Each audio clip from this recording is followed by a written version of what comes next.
All right, hey guys, today we are going to learn our third law of exponents, this law is called the quotient of powers rule. Now, before we get into the rule, hopefully you guys remember what the word quotient means, and if you don't, you might want to write this down in your notebook, but quotient is the answer to a division problem. So when we're working with this law of exponents, we are going to be working with division problems. All right, so before we get into that, we kind of have to remember some things about division. So anytime if I am dividing the same number by the same number, you guys should know that that simplifies to 1. So if I divided by 5, we could simplify that to a 1. Okay, if I take a look at the second problem, what if I had 3 times 3 divided by 3 times 3? Well, if you guys think about that, 3 times 3 is actually 9. 3 times 3 is also 9, and then 9 divided by 9 is also 1. Now, we could do this another way too. What if I just did this 3 divided by that 3? Well, that would give me a 1. And if I did this 3 divided by this 3, that would also give me a 1. And 1 times 1 is 1. So I still end up with a 1. Okay, same thing on this bottom one. If you guys can multiply this out, 5 times 3 is 15. 5 times 3 is 15. If you take 15 divided by 15, you would get 1. Another way to think about this is I could actually take this 5 divided by 5. That would give me 1. And then this 3 divided by this 3 is 1. 1 times 1 gives me 1. So this simplifies to 1. Okay, and then this last one, what do you guys think about this? If I had any number divided by that same number, it should give me 1 again. If I take the same number divided by the same number, it gives me 1. Now that is true for all numbers except one number. One number this does not work for. What do you think that number might be? Okay, that number is 0. Now the reason for that is you can have 0 on the top of a fraction, but you cannot divide by 0 on the bottom. So this works for everything except 0 when we're doing this law of exponents today. All right, so let's take a look at one that you guys are going to see. So let's look at this problem here. So here's how we are going to go about solving these, and you guys can always do this. Write it in expanded form. It will hopefully help you come up with the correct answer. So let's say I want to simplify this problem. What you can do is I can write 2 to the 4th. That's the same as saying 2 times itself 4 times. So I'm going to write it out kind of the long way. That's expanded form. All right, on the bottom, 2 squared. That's the same as saying 2 times 2. Now let's think about what we just learned in the last little part of the video. What if I just took this 2 divided by this 2? Okay, or I could rewrite it out as 2 divided by 2. And then here, I have another 2 divided by 2. And then I still have my times 2 times 2. Well, what is 2 divided by 2 right here? Well, that actually equals 1. Okay, times this 2 divided by 2, that's a 1. And then times 2 times 2. Well, if I take a look at this, my final answer, I just have 2 times 2, which I know is 4, but another way to write that is 2 squared. So this problem, 2 to the 4th over 2 squared, that's the same as saying 2 squared. Okay, we're going to take a look at a couple other ones and see if we can come up with a shortcut to do this. All right, I did the first one for you. I had 2 to the 7th, and I wrote 2 times 2 times 2. I wrote it out 7 times, 7 factors of 2. On the bottom, 2 to the 4th, 2 times 2 times 2 times 2. Now, here's what I kind of did on this one. I'm going to zoom in a little bit so you guys can see this. If you guys look at this, I'll do it in a different color, this 2 divided by this 2, and that really equals 1, 2 divided by 2. If I took this 2 and this 2 and divided it out, that would give me a 1. This 2 and this 2, divide those out, I get a 1. 2 divided by 2 is 1. Let's see what I'm left with. 2 times 2 times 2, another way to write that is 2 to the 3rd.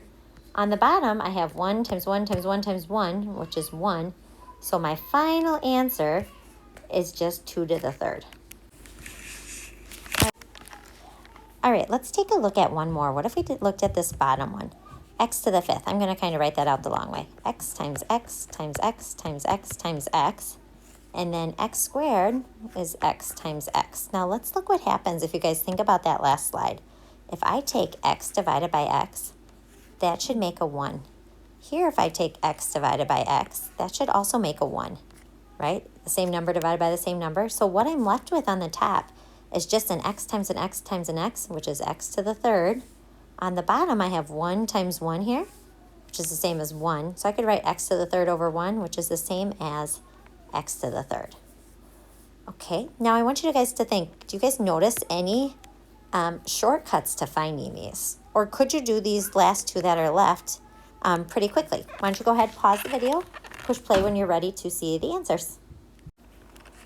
All right, so our third law of exponent is actually called the quotient of powers rule. So you're going to want to take notes on this. So here's how it works.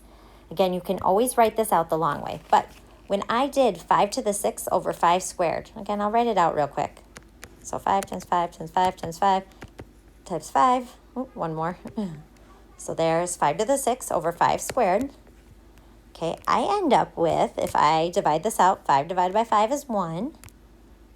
Okay, I'll just change colors. This 5 divided by this 5 is 1. Okay, so all I'm left with is 5 to the 4th.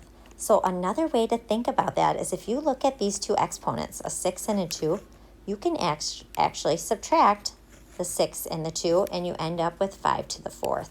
So that is a little shortcut. You can always take the top exponent, subtract the bottom exponent, and you'll end up with 5 to the 4th. So another way to think about this, and you guys might want to write this down in your notes, is I can write 5 to the power of 6 minus 2, which actually ends up being 5 to the 4th. Okay, now this only works if you have the same base. Do you guys notice that this is a 5 and this is a 5? You can't use this rule if these are different numbers. If this was a 5 and this was a 10, you can't use it. All right, so the basic law for the quotient of powers is going to be this on the bottom.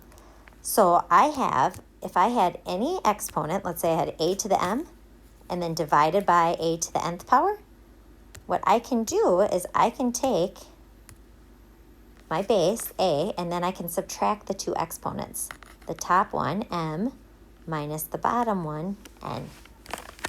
That would be how it works. So you can always subtract them. Now, this works for anything except if a is 0, because I cannot have 0 on the bottom of a fraction. So it works for anything except 0. All right, now that you saw the law of exponent, let's actually try to simplify this one out. Now, because these have variables for bases, let's try it by writing it out the long way first. So, and I usually do this if I'm not sure. So I'm going to start with x to the third right here. Another way to write that, if I wrote that the long way, is x times x times x. That's the same as x to the third power. So I rewrote that. Okay, times, remember if they're right next to each other, that means times y squared. I can rewrite that as y times y. Okay, so I took care of that. Now let's go to the bottom. Okay, on the bottom I have an x, so I'm just going to put x times, remember when it's right next to each other, it's times y squared. That's the same as saying y times y. Okay, now if I want to simplify these, here's what I can do. I see this x and this x. If I divide that out, it makes a 1. Okay, I don't really have to write the number 1 down. And then let's say I took this y and this y divided by y, that's also a 1. And y divided by y, that's also a 1. Okay, so again, these are all just 1s here. Okay, so my final expression, let's look at the top. I have 1 times 1 times 1. A lot of people sometimes add that accidentally. It's not 3, it's just 1. And then x times x, another way to write that is x squared. Okay, on the bottom, 1 times 1 times 1 is just 1. So my final simplified answer for this would be x squared. The same. All right, so I just want to mention quickly, because we'll get into this later, but if you try to do this problem using the laws of exponents, the little shortcut that we learned, and you took 3 minus 1 here, you would get x squared, and 2 minus 2, you would get y to the 0. We do not know what y to the 0 means yet. We are going to learn this later. So if you tried that, and that's what you kind of ended up with, that's fine. We will learn this in the next lesson. So I just wanted to point that out real quick. All right, let's try one more. Now, when you're doing these, since we're first learning these laws of exponents, I'm going to suggest that you always start by writing them out in expanded form. Okay, so I'm going to start with 2 to the third. 2 to the third is the same as 2 times 2 times 2. Okay, so I took care of that one. Times k squared is the same as k times k. And m to the third is the same as m times m times m. All right, took care of that. Now on the bottom of my fraction, I have 2 squared, which is the same as 2 times 2. K to the fourth, so times k times k times k times k. And then m, that's really just m to the first, so times m. Okay, so now when I do this, I kind of go through it and I try to make giant ones, or just like what divided by what is 1. So if I took these two, 2 and 2, if I divide those out, I get 1s. 2 divided by 2 is a 1. Okay, I see a k divided by a k, that's a 1. This k divided by that k, that's a 1. No more k's left. So let's do m divided by m, that's a 1. Now, that's kind of a lot of stuff up there. So I just come down here and I kind of go through and see what I have left. All these ones, 1 times 1 times 1 times 1 times 1 is just 1. Okay, I have just a 2. So maybe I could write 2 to the first power. Okay, I'm just going to change my color here. So 2, or 2 to the first. Okay, so that's what I had left. And on the top, I also have m times m, which is the same as m squared. Okay, done with the top. Let's look at the bottom. I have 1 times 1 times 1 times 1 times 1, which is just 1. And then k times k is the same as k squared. Now, if I want to simplify this even a little bit more, 2 to the first, I can just write that as a 2. Okay, so I'll just keep a 2 there. And then I have m squared, 2 times m squared. And on the bottom, I don't really need to write that 1. I can just write the k squared.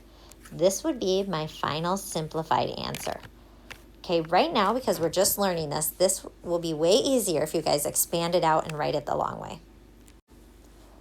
All right, so after this video, you should be able to use the quotient of power rule to simplify something that looks like this, or to simplify something that looks like this. All right, so that is what you should be able to do after today's lesson.